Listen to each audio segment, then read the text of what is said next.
بسم اللہ الرحمن الرحیم۔ دوسری مرتبہ 83 مرد اور 18 عورتیں مکہ سے حبشہ کی طرف روانہ ہوئے۔ ان میں رحمت دو جہاں صلی اللہ علیہ وآلہ وسلم کے چچا ابو طالب کے بیٹے حضرت جعفر طیار رضی اللہ عنہ بھی تھے۔ ہجرت سے کیا مراد ہے؟ تاکو نے پوچھا۔ ہجرت دراصل اس سفر کو کہتے ہیں جو اپنے ایمان اور دین کی حفاظت کے لیے اپنے گھر بار کو چھوڑ کر کیا جائے۔ اللہ تعالیٰ کی جانب سے مسلمانوں کو یہ اجازت ہے کہ اگر وہ کسی ایسی جگہ رہتے ہوں جہاں وہ اپنے دین اور ایمان پر عمل کرنے میں مشکل محسوس کریں تو اس جگہ کو چھوڑ کر کسی ایسی جگہ چلے جائیں جہاں وہ آزادی سے اپنے دین پر عمل کر سکیں۔ اپنا وطن چھوڑنے والے ایسے لوگوں کو مہاجر کہا جاتا ہے اور وطن چھوڑنے کو ہجرت کہتے ہیں، عبداللہ نے بتایا۔ یہ دیکھ کر مکہ کے سردار تو خوش ہوئے ہوں گے کہ ان کے ڈر سے مسلمانوں نے مکہ شہر کو چھوڑنا شروع کر دیا ہے، راکو نے عبداللہ سے معلوم کیا۔ مکہ کے سرداروں کو جب پتہ چلا کہ مسلمان مرد اور عورتیں ہجرت کر کے حبشہ چلے گئے ہیں اور وہاں امن و سکون کی زندگی گزار رہے ہیں تو انہیں سخت غصہ آیا۔ انہوں نے آپس میں مشورہ کر کے فیصلہ کیا کہ اپنے نمائندے حبشہ کے بادشاہ نجاشی کے دربار میں بھیج کر مسلمانوں کو حبشہ سے نکلوایا جائے۔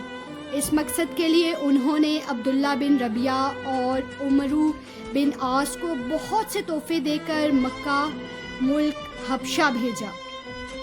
انہوں نے بادشاہ نجاشی کے دربار میں حاضر ہو کر قیمتی تحفے پیش کیے اور کہا، اے بادشاہ، ہمارے کچھ لوگ مکہ شہر سے بھاگ کر آپ کے ملک میں آ گئے ہیں۔ انہوں نے ایک نیا دین ایجاد کیا ہے جسے ہم جانتے ہیں نہ آپ۔ ہمیں آپ کی خدمت میں ان کے قبیلے کے بڑے لوگوں نے بھیجا ہے تاکہ آپ انہیں واپس بھیج دیں۔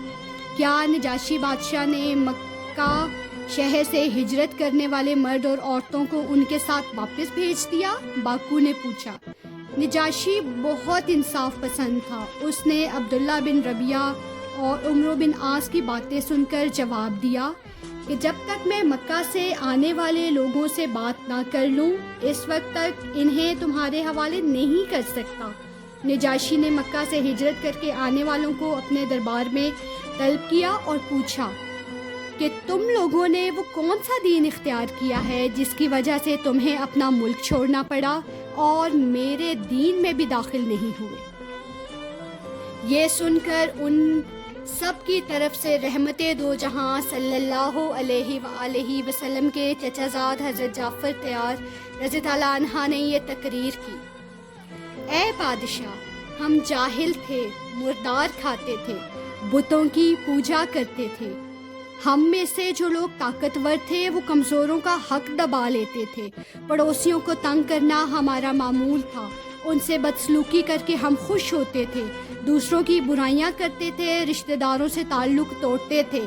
ان حالات میں اللہ تعالیٰ نے ہمارے درمیان اپنا نبی بھیجا جس کا اعلیٰ نصب، سچائی، امانت اور پاک دامنی ہمیں پہلے سے معلوم تھی۔ اس نبی صلی اللہ علیہ وآلہ وسلم نے ہمیں بتایا کہ صرف اللہ تعالیٰ کی عبادت کریں، اس کا کوئی شریک نہیں۔ تم ہو تمہارے باپ دادا جن بتوں کو پوجتے ہو انہیں چھوڑ دو، وہ صرف بت ہیں، کسی کا نہ کچھ بنا سکتے ہیں اور نہ بگاڑ سکتے ہیں۔ یہی نہیں، اس نے ہمیں سچ بولنے، امانت ادا کرنے، رشتہ داریاں قائم کرنے، پڑوسیوں سے اچھا سلوک کرنے، حرام کاموں سے باز رہنے اور ناحق خون خرابے سے منع کیا۔ اس کے ساتھ ساتھ بے حیائی کے کاموں سے روک دیا، جھوٹ بولنے، یتیموں کا مال کھانے اور پاک دامن عورتوں پر تہمت لگانے سے باز کیا۔ اس کے علاوہ بھی اسلام کے احکامات سکھائے۔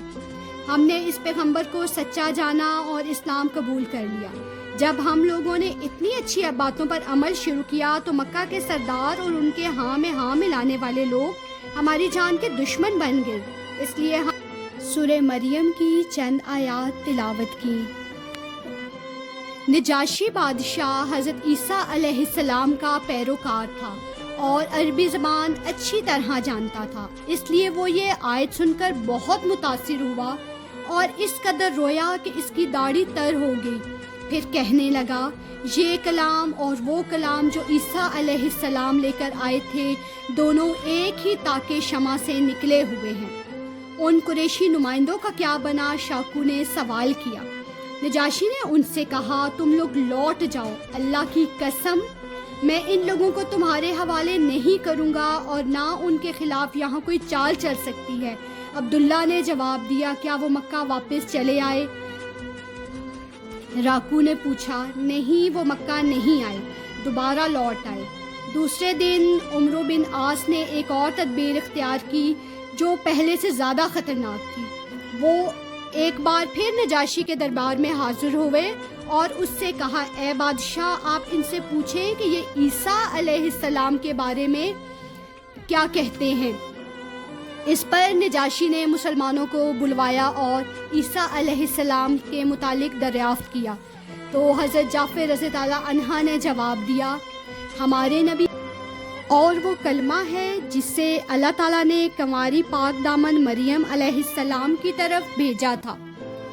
یہ سن کر نجاشی نے فوراً ایک تنکا اٹھایا اور بولا اللہ کی قسم جو کچھ تم نے کہا ہے اس سے عیسیٰ علیہ السلام اس تنکے کے برابر بھی بڑھ کر نہیں تھے۔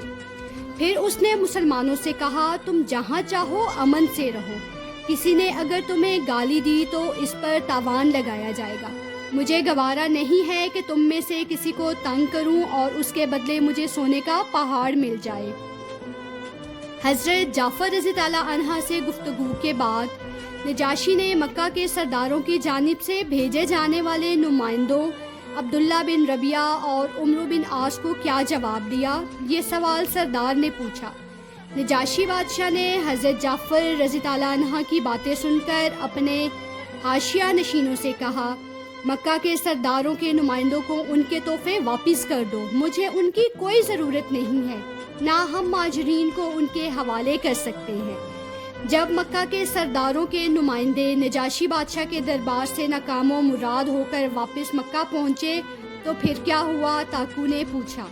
وہ دونوں نجاشی بادشاہ کا جواب سن کر اپنا سا منہ لٹکائے واپس چلتے بنے۔ ان کا زور نجاشی پر تو چل نہیں سکتا تھا، البتہ انہوں نے مکہ میں رہ جانے والے مسلمانوں پر سخت ظلم ڈھانے شروع کر دیے۔